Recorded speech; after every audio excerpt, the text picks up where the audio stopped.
So called पालकमंत्री आहेत, कुंभमेळा मंत्री आहेत, कुंभमेळा आयुक्त आहेत, नाशिकचे आयुक्त आहेत.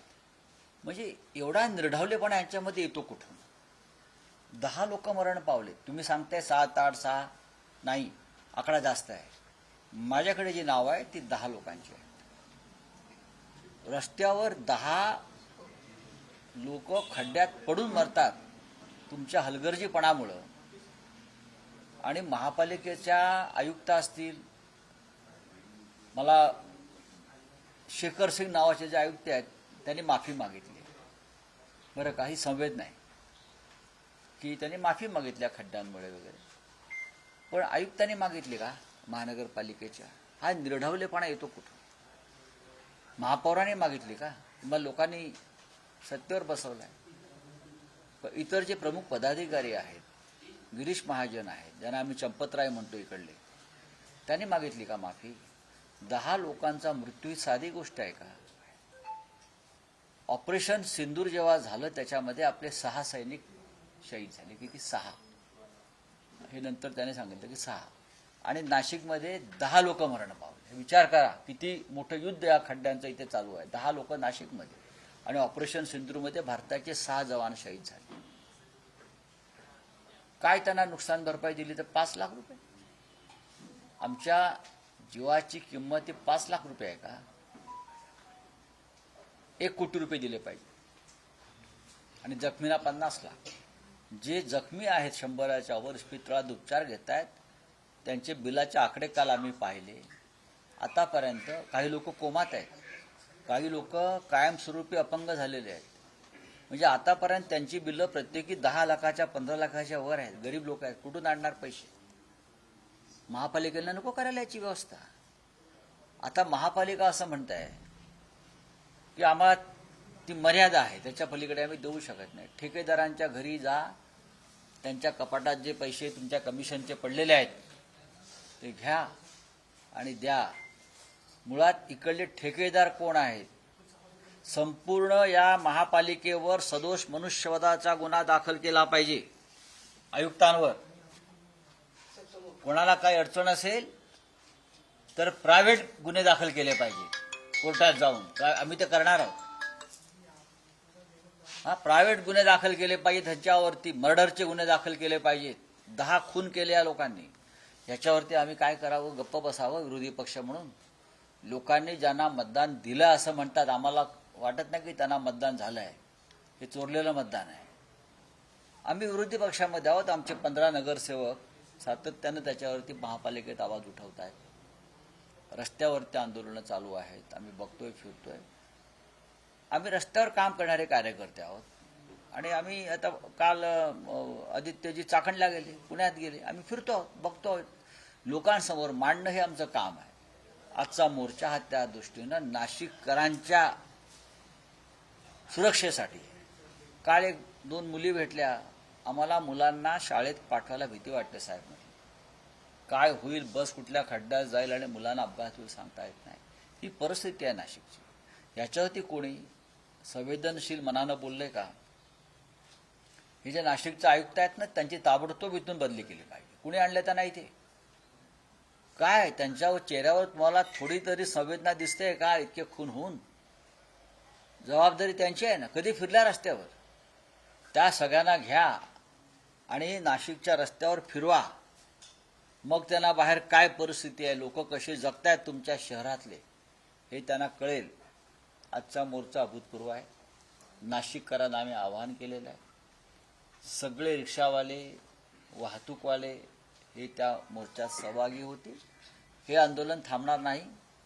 हे आंदोलन संपल्यावरती ज्या ज्या भागात खड्डे आहेत, जेथे जेथे भाजपचे नगरसेवक आणि आमदार आहेत, त्यांच्या घरासमोर आंदोलन करणार आहोत. त्यांच्या घरासमोर. राऊतसाहेब, हा जो आज नाशिकमध्ये मोर्चा निघतोय, पण महाराष्ट्रातल्या बहुतांश खेड्यापाड्यांमधल्या रस्त्यांची दुरावस्था आहे ना. आणि सगळ्यांसाठीचा चिंतनाचा विषय हे आहे की शाळकरी मुलं या रस्त्यांचं लाईव्ह रिपोर्टिंग करत आहेत. ते पाहून शासनाला जाग येते. नाही, शासनाला जाग म्हणजे असं आहे की इकडे जे मंत्री आहेत त्यांना कुंभमेळा मंत्री म्हणतात. खरं म्हणजे त्यांना कुंभकर्ण मंत्री म्हटलं पाहिजे. सरकारच कुंभकर्णाच्या भूमिकेत आहे. देवेंद्र फडणवीस आणि नरेंद्र मोदी 2046च्या विकासाच्या गोष्टी करतायत. इकडले रस्ते या देशातले स्पेस टेक्नॉलॉजीनं आम्ही बनवले वगैरे असं ते भाषण करतात प्रधानमंत्री. खड्डे बघितल्यावरती मला असं वाटतंय की नाशिक हे चंद्रावरचं शहर आहे. कारण चंद्रावर खड्डे आहेत असं शोध लागला आहे, चंद्रावरती खड्डे आहेत म्हणून त्यांनी काय हे चंद्रावरचं शहर बनवलंय का? पण चंद्रावर गेलेली माणसं नील आर्मस्ट्रॉंग वगैरे सगळे हे सुखरूप परत आले ना. इकडल्या खड्ड्यामध्ये इकडल्या चंद्रावर माणसं मरतायत ना. हा, हे नाशिक म्हणजे चंद्र आहे. लाज वाटत नाही का या लोकांना? किती भ्रष्टाचार आहे महापालिकेत. कुंभमेळ्यामध्ये 15,000 कोटीचं बजेट आता 45,000 कोटीवर गेलंय. किती टॉयलेट? आधी 15,000 टॉयलेट बांधणार होत्या, आता ते 55,000 टॉयलेट बांधणार आणि त्याच्यामध्ये 10,000 टॉयलेट जे आहेत हे VIP टॉयलेट्स आहेत. म्हणजे काय असतंय ते पुण्यातले एक माहिती अधिकारातले प्रमुख कार्यकर्ते आहेत विजय कुंभार म्हणून, त्यांनी हा फार चांगल्या पद्धतीने प्रश्न मांडला. VIP टॉयलेट म्हणजे काय? त्यांना काय वेगळं होतं काय सोन्याचं वगैरे काय? हे VIP येणार आहेत ते. हे अशा तऱ्हेनं टॉयलेटमध्येही पैसे खायचे. म्हणजे कसं काय हे इकडले चंपतराय मला कळत नाही. म्हणजे टॉयलेटमध्ये लोक पैसे खायला लागले कुंभमेळ्याच्या निमित्तानं. हे हिंदुत्ववादी. पण ज्या पक्षानं राम मंदिराची लूट केली, ज्या पक्षानं रामाचे अलंकार चोरले, ज्या पक्षाच्या लोकांनी अयोध्येत सीतेचे अलंकार चोरले, दानपेट्या चोरल्या, सीतेची 27 मंगळसूत्र चोरली, त्यांच्याकडून या प्रति अयोध्येमध्ये ही प्रति अयोध्या आहे नाशिक, त्याच्याकडून काय अपेक्षा करणार तुम्ही? यांची माफी पण लोक स्वीकारणार नाहीत माफी मागितली तर. अशी परिस्थिती आहे. शहरामध्ये जसे खड्डे आहेत तसं नाशिक त्र्यंबकेश्वर रस्त्याचं काम सुरू आहे. श्रावणाचा महिना आहे, प्रचंड त्रास होतो भाविकांना कारण एकच रोड सुरू आहे, तिथेही चिखल होतो, गाड्या सटकतात. बघा, श्रावण आहे हे स्वतःला महान हिंदुत्ववादी समजतात. त्यांना जर श्रावण आता येणार आहे आणि त्र्यंबकेश्वरला लाखो भाविक किंवा हजारो भाविक येणार याची आधी कल्पना नाही. कुठलं प्रशासन यांनी आणून ठेवलंय? कुठले राज्यकर्ते आहेत? देवेंद्र फडणवीस जे शेंडीला गाड बांधून भाषणं करतात विकासाची, दुष्काळ मुक्त करू आणि अमुक करू आणि तमुक करू, आधी खड्डे मुक्त करा. आधी खड्डे दत्तक आहे ना तुमचं हे गाव, तुम्ही दत्तक घेतलाय ना, विसरलात का? काय इलेक्ट्रिकचे शॉक दिले पाहिजे सरकारला शुद्धीवर येण्यासाठी? दत्तक घेतलं ना शहर तुम्ही बाप आहात ना या शहराचे, मग बापासारखे वागा ना. तुमचा दत्तक मुलगा गिरीश महाजन कुंभमेळ्यात पैसे खात आहे आणि तुम्ही काय म्हणता हे शहर माझं दत्तक आहे म्हणून? कुठलं दत्तक विधान केलं तुम्ही? साहेब, आजच्या मोर्चाच्या निमित्तानं आपण प्रशासनाला, सरकारला काही अल्टिमेटम देऊ इच्छिता का? बघा, अल्टिमेटम नाही, अल्टिमेटम असं आहे की हे जे सरकार आहे किंवा हे जे इकडलं प्रशासन आहे हे मुर्दाड आहे, निर्दय आहे. वारंवार अहो त्यांना दिसत नाही का? आम्ही अल्टिमेटम कशाला द्या? 80 किती नगरसेवक आहेत भाजपचे? 80 हा 72 नगरसेवकांची काय डोळ्यांची बुबुळं बाहेर आली आहेत का या रस्त्या? तुमचे इकडले भाजपचे आमदार आंदोलन करतायत खड्ड्याविरुद्ध, राजीनामा द्या ना. मखमलाबादला मी गेलो, लोक म्हटले आमदारांनी ते आंदोलन केलं. ही कसली नौटंकी? त्यांच्याच नगरसेवकांना बोलू दिलं जात नाहीये. जे नगरसेवक बोलतायत त्यांच्यावरती गुन्हे दाखल केले जात आहेत भाजपच्याच. नगरसेवक, मला जनतेने सांगितलं, आम्ही जेव्हा तक्रारी करतो खड्ड्यांच्या तेव्हा महापालिकेचे अधिकारी आम्हाला धमक्या देतात. म्हणजे काय धमक्या देतात? महापालिकेचे अधिकारी आम्हाला धमक्या देतात, नागरिकांना. ही गुंडागिरी. मी म्हणालोय अधिकाऱ्यांची फक्त मला नावं कळा, त्यांना गुंडगिरी काय आहे मी दाखवतो. खरी गुंडगिरी काय असते हे मी त्यांना दाखवेन. अधिकाऱ्यांची नावं द्या फक्त, कोणी धमक्या दिल्या नागरिकांना. नाही त्यांना नाशिक सोडून पळायला लावलं तर बघा. ही कसली मस्ती, कसला माज आला या लोकांना सत्तेचा. नाही, पण राऊतसाहेब, कुंभमेळ्याच्या नियोजनाचा विषय आहे, ज्यात जी व्यवस्था निर्माण केली जाते हा. त्यावरही इकडच्या साधू महंतांची नाराजी आहेच. पण आणखी एक विषय आहे की यात टेंडर प्रक्रियेतही घोटाळा असल्याचं आहे समोर ना, आलं आहे. टेंडर आणि प्रक्रियेमध्ये- महाजन यांचे निकटवर्तीय नातेवाईक यांचाही उल्लेख झाला. बघा, हे सगळं जे जामनेर कनेक्शन आहे हा भ्रष्टाचाराचा जामनेर पॅटर्न आहे. जामनेरच ना, हा भ्रष्टाचाराचा नवीन जामनेर पॅटर्न देवेंद्र फडणवीस यांनी महाराष्ट्रामध्ये आणलेला आहे. जामनेर पॅटर्न म्हणून त्याला आम्ही नाव दिलं. हे जामनेर पॅटर्न आहे. Bogus tendering, bogus work order, bogus work order. 1 महिन्यापूर्वी इथे 10 लाख बोगस नोटा पकडल्या नाशिकला. ते पण बहुतेक त्यांच्याच असतील असं मला आता वाटायला लागलंय. हो, सगळं बोगस. हे जामनेर कनेक्शन जे आहे भ्रष्टाचाराचं, जामनेर पॅटर्न, हाच भाजपचा पॅटर्न. कुंभमेळा मंत्री म्हणतात गिरीश महाजन 38 ते 42,000 कोटी रुपयांची कामं नाशिक आणि त्र्यंबकेश्वरमध्ये सुरू आहेत. दाखवा. आणि आता एक 8 फक्त रस्त्याचं सिमेंटीकरण करणं हेच कुंभमेळ्याचं काम आहे का प्रत्येक वर्षी, प्रत्येक 12 वर्षांनी? याच्यापेक्षा काही वेगळी कामं असू शकतात की नाहीत? त्यांना कामं कशी करतात अशा प्रकारच्या उत्सवात धार्मिक, हे पाहिजे असेल तर आम्ही त्यांचं बौद्धिक घ्यायला तयार आहोत. त्यांनी यावं, आम्ही त्यांचं बौद्धिक घेऊ. हे स्वतःला जे अतिशहाणे समजतायत की सगळं आम्हालाच येतंय, यांचं प्रत्येक काम हे फक्त कमिशनसाठीच आहे.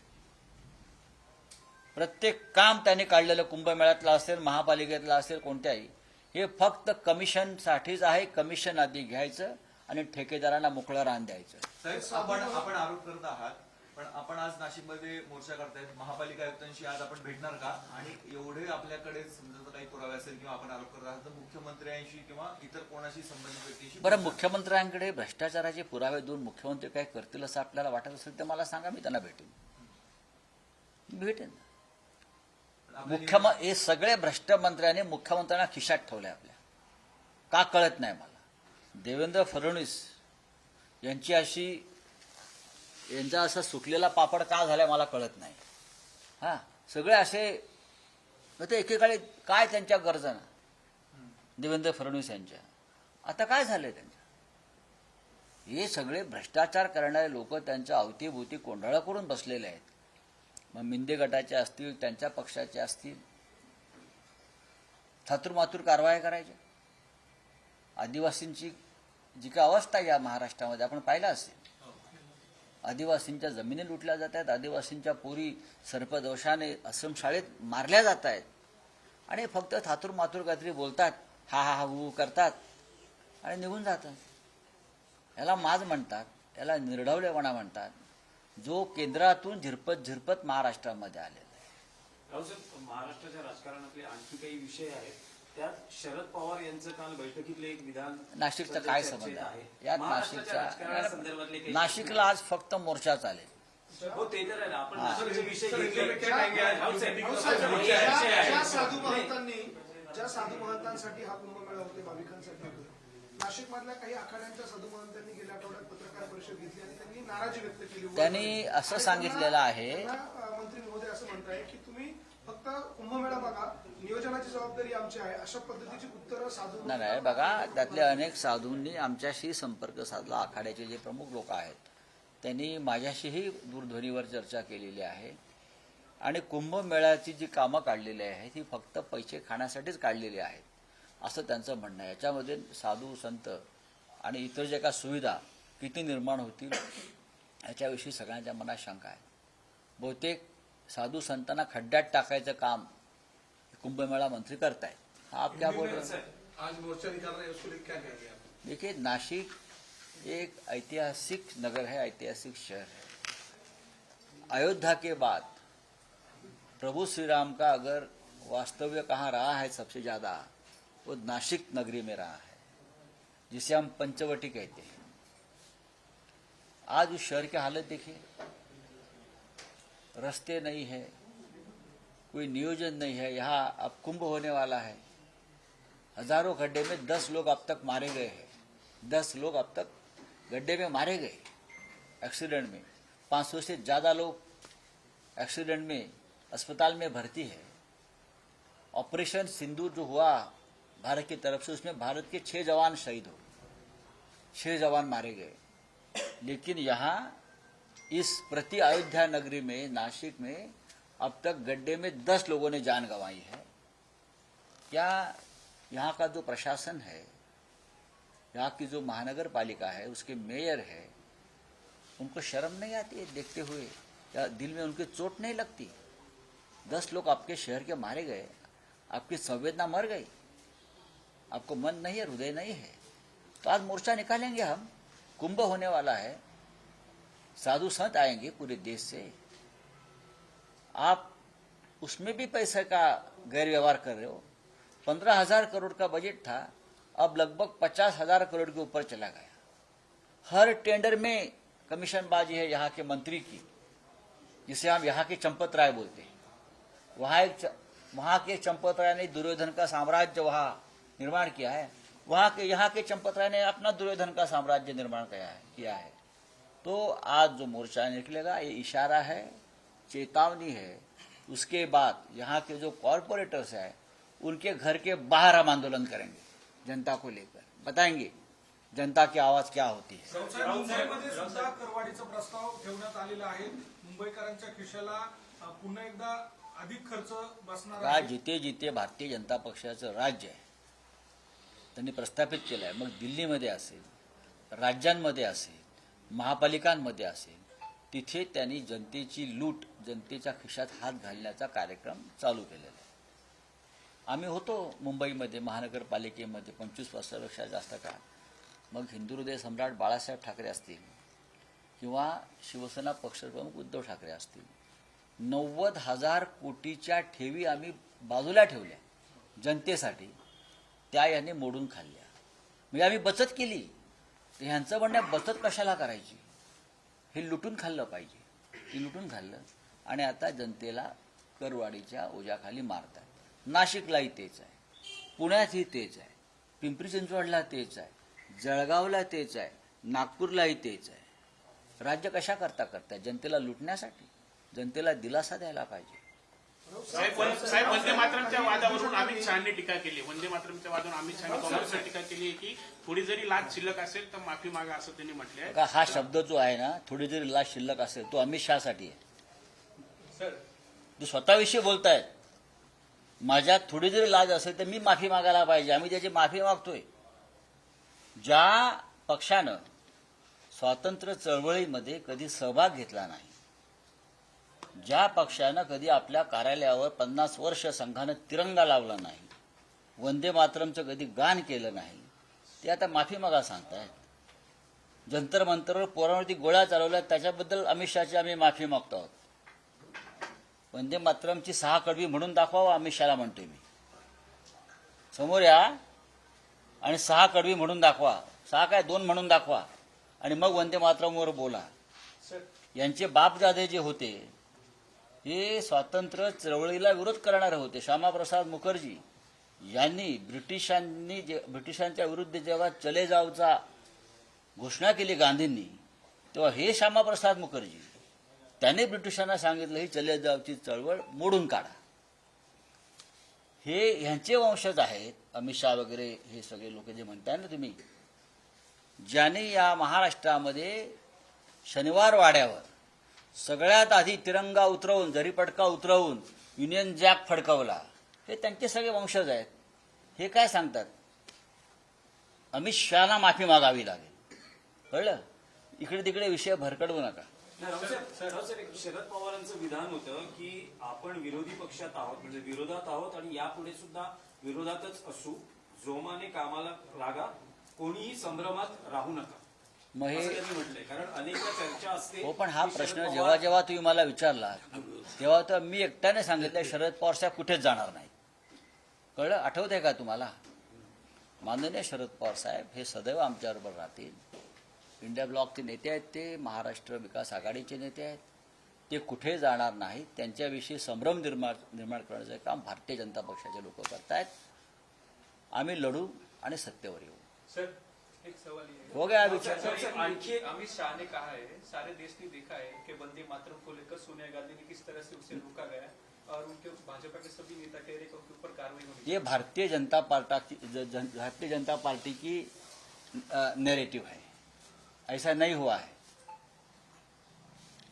इस देश में वंदे मातरम को मान्यता कांग्रेस पार्टी ने दी है। 1896 में कलकत्ता के कांग्रेस अधिवेशन में पहली बार वंदे मातरम का गायन किया गया रविंद्रनाथ टैगोर की तरफ से। उस वक्त कांग्रेस के अध्यक्ष जो थे मिस्टर सयानी एक मुस्लिम अध्यक्ष थे। ये इतिहास पढ़ना चाहिए अमित शाह जी ने। वंदे मातरम को संवैधानिक मान्यता देने का काम कांग्रेस पार्टी ने किया है। और 1947 में जब देश स्वतंत्र हो रहा था तो रात को 12 बजे संसद भवन में पहली बार वंदे मातरम का गान पंडित नेहरू के भाषण के पहले किया वो सुचेता कृपलानी जी ने। क्या मालूम है अमित शाह को इतिहास? उनका संबंध क्या है भारत के स्वतंत्रता संग्राम से, वंदे मातरम से, जनगण मन से? कुछ संबंध है क्या? ये व्यापारी लोग हैं। शेयर मार्केट में जाकर काम करो। ये वंदे मातरम वगैरह आपके बस की बात नहीं है। सर, काल आपण बोलताना म्हटलं की केंद्रात आणि राज्यात मंत्रिमंडळामध्ये जे मंत्री आहेत ते इडियट आहेत, असं आपल्याला का वाटतं? ते इडियटच आहेत ना ते. हां. म्हणजे इडियटला इडियटच म्हटलं पाहिजे नाही, ना. असं आपल्याला काय अनुभव आला आणि असं कुठले कुठले मंत्री? आणि आज आता अमित शाह म्हणतात माफी मागा. हो. हा हे इडियटपणाचं लक्षण आहे ना. ज्यांना वंदे मातरमचा इतिहास माहीत नाही, वंदे मातरमचं ऊर्जा सूत्र काय आहे, हे कुठून आलं वंदे मातरम हे माहीत नाही. आणि काँग्रेसला म्हणतात माफी मागा. तुम्ही माफी मागितलीत का आधी? आम्ही मागतो. तुम्ही पळून गेला संसदेतून. इडियट नाही का? मोदी पळून गेले, इडियट नाहीत का? रोज पेपर फुटतायत आणि मंत्री फिरतायत इकडे तिकडे. परवा टेलिप्रॉम्प्टर बंद पडला लाल किल्ल्यावर, मोदींना भाषण करता आलं नाही. कोणाला इडियट बोलायचं तुम्ही? बरोबर आहे. इडियट हा काय अनपार्लिमेंटरी शब्द नाही. या देशामध्ये इडियट 3 इडियट नावाचा सिनेमा आला आणि त्याला राष्ट्रीय पुरस्कार मिळाले आणि मोदी म्हणाले तो सिनेमा पहा म्हणून. हे माहिती आहे का तुम्हाला? पण मग भारताच्या मोदी म्हणाले राजकारणात असे किती आहेत? भारतीय शिक्षण पद्धतीवर भारताच्या राजकारणातले 3 इडियट्स कोण आहेत? भारताच्या राजकारणातले 3 इडियट्स कोण आहेत तुम्हाला हे माहिती आहे? एक इडियट महाराष्ट्रात आहे, 2 तिकडे. चला.